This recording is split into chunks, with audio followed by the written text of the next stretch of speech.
What's going on, guys? Welcome back to the tower. So today I'm going to be doing a farming run video. So since version 27 came out, I've been testing different farming strategies, and I think I'm pretty close to what's most efficient for me. So I'm pretty much just going to be showing the strategy today.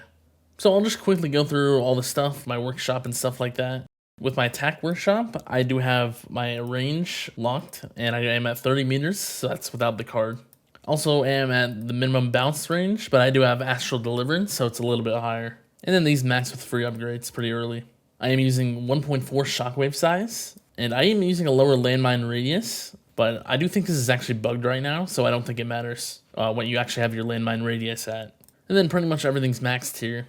I do have 600 levels in both of these, but I do have the attack skips locked. I'll get into why I'm kind of doing stuff with EHP as well. So for my enhancements, I don't have too much investment into damage stuff. Just sitting at 2.8 here, and then 1.35 attack speed. Like I said, I do have some investment into EHP, so I'm at 2x for health and wall health. Most of my coin investment is in the utility enhancements, of course. So a lot in the coin bonus, and then also cells a kill and free upgrades. And then also at 2x for recovery package, and then a decent amount into level skips. For my cards, I'm also doing sort of a hybrid type thing. The main ones being health and defense, but the rest of my cards are pretty much just glass cannon. I'm not using the area of effect card, which I'll get into, but I do have every card slot, as you can see. I think it's a lot more important now since you can use EHP cards and they actually give value. For my modules, I'm just using this. This is kind of what I was using before. I just have my Being Annihilator rolled for some damage subs. I still have some work here, as you can see. I don't really have any substat efficiency for my cannon, so these don't matter that much. Still using Anti-Q Portal as well, just for the extra damage, and I already have it rolled. And then Space Displacer as an assist is a pretty interesting pick, but everything will make sense once I actually show you how the run works. And then Black Hole Digester, of course. I don't have too many attack skip subs. I think this is the only one. So I don't get actually that much out of them. I just have a legendary here. And then for my Singularity Harness, I don't have any on that. But it is enough for what I want to do with the actual EHP. And then lastly, I do have a Farming Dimension Core along with my Tournament one. So that's really nice. I'm able to get the damage boost while still having farm substats for it. And then I also am using Primordial Collapse as my assist. This is actually the main thing that makes my build possible. I think this is a really nice addition to the game. And I'll quickly show you what my assist module stuff is at. So very little investment in cannon and armor, and then mostly in generator and core. So my bots are mostly set up for glass cannon. I don't have the damage reduction on the flame bot at all. But the flame bot is nice for the extra 2x damage with the Singularity Harness. So I think that's still worth it to get, even with the glass cannon. I have a lot of medals, of course, though, so that's possible for me. And then for my Guardian, I just have a maxed fetch. Put all my bits into fetch, just so I can get the extra module shards and stuff. And lastly, my perks. These are my perk bands that I've been using. I've been adjusting these a little bit recently just to try to make my farming more efficient. But I'm also banning Swamp Radius. I think that's a new one. And then just some other purples and commons. Here's what my auto pick looks like. Mostly stuff at the top to help with coins. And then right after that, I have the EHP perks. And if you want to see my coin bonus, this is what that looks like as well. So let's get into the actual run. So I'll show you a few things in the run as well. My damage slider is at -18, which I'm usually not able to run this low, but my build kind of allows it, and I'll show you what that is. Ultimate weapons, everything's on, even the Poison Swamp stun. And my orb placement is just at 30 meters for both. I haven't really tested anything different. I think this is pretty efficient. My target priority, I don't think this actually matters that much for farming anymore. For me, at least. It just doesn't affect that much. So pretty much just closest or fleets doesn't matter that much. So now I can kind of explain the actual build after showing everything. This build is a semi-hybrid build with very high stuns. So about the stuns, the thing that makes it possible is the Primordial Collapse, since you have 3 black holes and black hole coverage is a lot higher. So as you can see, without the AoE mastery and without the Poison Swamp perk, the Poison Swamp's in a perfect spot where it's not going to stun any enemies outside of the black hole. It's actually like a perfect size. This is with the max Poison Swamp radius lab. So the extra stuns actually give a lot of waves. Not only that, I also have the Landmine Stun card on, so I get the mastery effect from that, the Missed Chance, which is really nice. The stuns are pretty strong as well. And then also the Space Displacer mines, as you can see, they're kind of floating around a little bit. They also stun the enemies. And the 3 black holes is a really good coverage. There's very few enemies that actually get stunned outside of the black hole. since black hole actually overrides all stuns for enemies inside of it. So I would say it's around maybe 1 in 1,000 enemies that actually get stunned outside the black hole that shouldn't, which is really low. That's not going to affect coins that much. So the huge amount of stuns gives me a lot of extra waves, and then it also lets me use the damage slider at a really low amount. Since I can stun the enemies a lot more, I have a lot longer to kill them. And even going from -17 to -18, I noticed a really big coin increase. I think I was at like 450 Q per hour, and I went up to around 480 to 485 just from that change, which is a pretty big difference just for changing one thing like that. So now explaining the hybrid part of the build, the reason it's semi-hybrid and not like a full hybrid build is that I only use the EHP towards the start of the run when I'm getting my perks, since I would say that's the time that I'm most vulnerable to dying with the -18. So it's not going to affect regular enemies, but since the overcharge do deal really low damage, it still helps with them. I would say they start one-shotting me around wave like 5,000.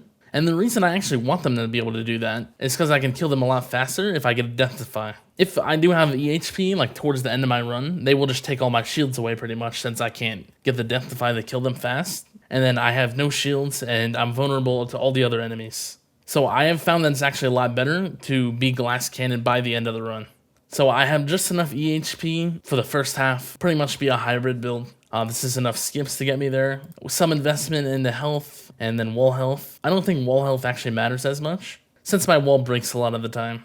And towards the start of the run, it doesn't actually matter as much if the overcharge takes all my shields away, since I'm not going to be dying to any of the other enemies, so it really doesn't matter at that point. And now that's pretty much the whole build. It's pretty interesting. I really like how many waves I'm able to get with all the stuns. And I've tried doing a 0 stun build. It was the same amount of coins as with all the stuns. So I think Primordial Collapse does a great job, making sure the stuns don't stun any extra enemies. And yeah, these runs are 100% idle as well. If I'm there, I will click Demon Mode at wave 1800, but that's pretty much it. So I will show you some gameplay around like wave 5000 maybe, and then towards the end of the run.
So that's the end of the run.